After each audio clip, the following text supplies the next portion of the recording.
बिगाड़ दिया हमारे एग्जाम, हमारी पढ़ाई सब कुछ खत्म कर दिया। एक घर के साथ हमारी लाइफ खत्म कर दी। कल्पना कीजिए आपकी जिंदगी का सबसे बड़ा एग्जाम, जिसके लिए आपने सालों मेहनत की हो, और ठीक उससे 36 घंटे पहले आपका घर, आपकी किताबें, आपका एडमिट कार्ड, सब कुछ मलबे में बदल दिया जाए। क्या आप उस हालत में एग्जाम दे पाएंगे? ये कोई फिल्मी कहानी नहीं, ये हकीकत है मध्य प्रदेश के भोपाल की, जहां 17 साल की एक लड़की अंकिता दांगी, जो डॉक्टर बनने का सपना देख रही थी, आज अपने सपनों के सबसे बड़े इम्तिहान नीट से पहले जिंदगी की सबसे बड़ी त्रासदी से गुजर रही हैं। मैं आकृति और आप देख रहे हैं MNT न्यूज नेटवर्क। 3 मई 2026 नीट परीक्षा से सिर्फ एक दिन पहले भोपाल के मानस भवन के पास एक आदिवासी बस्ती पर नगर निगम का बुलडोजर चलता है। एक दो नहीं, पूरे 27 घरों को गिरा दिया जाता है, और इन्हीं 27 घरों में शामिल था ओबीसी वर्ग की एक होनहार छात्रा अंकिता दांगी का घर। वो घर जहां उसने अपने सपनों को पाला था, जहां रात रात भर पढ़ाई की थी, जहां दीवारों पर शायद डॉक्टर बनने के ख्वाब लिखे थे। अब वही घर सिर्फ मलबा बन चुका है, और सबसे दर्दनाक बात, उस मलबे में दब गया उसका नीट का एडमिट कार्ड और उनकी वो किताबें जिसको पढ़कर अंकिता डॉक्टर बनने का सपना संजो रही थी। सोचिए, जिस लड़की का एग्जाम अगले दिन है, वो किताबों के बजाय मलबे में अपना एडमिट कार्ड ढूंढ रही है।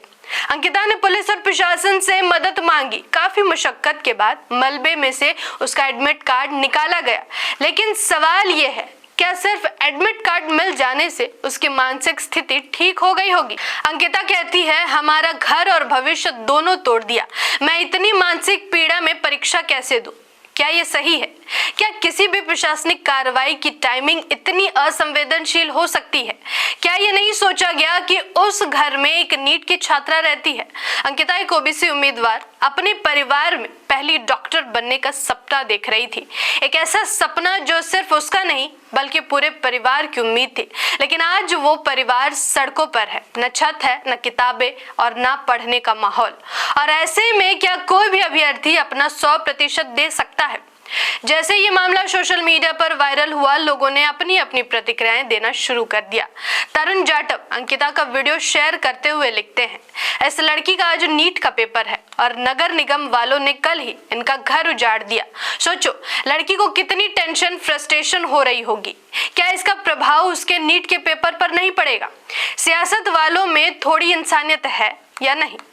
रामकृष्णा लिखते हैं, बाबा साहब कहते, समझाते, संविधान में ताकत देकर चले गए, फिर भी मूर्ख लोगों ने ऐसे मनोवादियों को सत्ता में बिठा रखा है जिनका बाबा साहब ने जीवन भर विरोध किया। अक्ल के अंधे लोगों को इतना भी नहीं पता कि कौन उनका भला कर सकता है।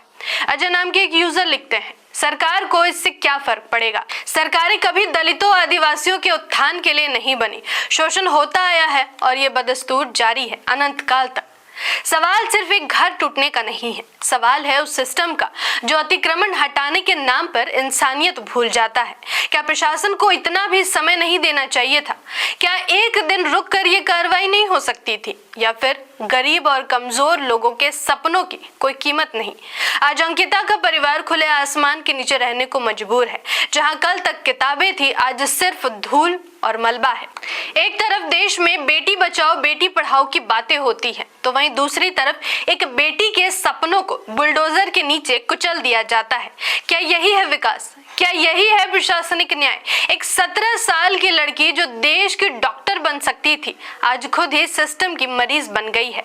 ये कहानी सिर्फ अंकिता की नहीं है, ये उन लाखों छात्रों की कहानी है जो हालात से लड़ते हुए अपने सपनों को बचाने की कोशिश कर रहे हैं।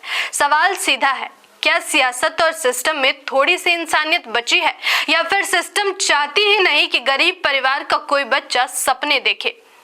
इस वीडियो को शेयर कीजिए और अपनी राय नीचे कमेंट कीजिए। धन्यवाद। जय संविधान, जय लोकतंत्र, जय भीम, जय मूल्यवासी। MNT न्यूज नेटवर्क को सब्सक्राइब करें, लाइक और फॉलो करना ना भूलें। साथ ही बेल आइकॉन दबाकर जन जागृति की मुहिम में जुड़े रहें।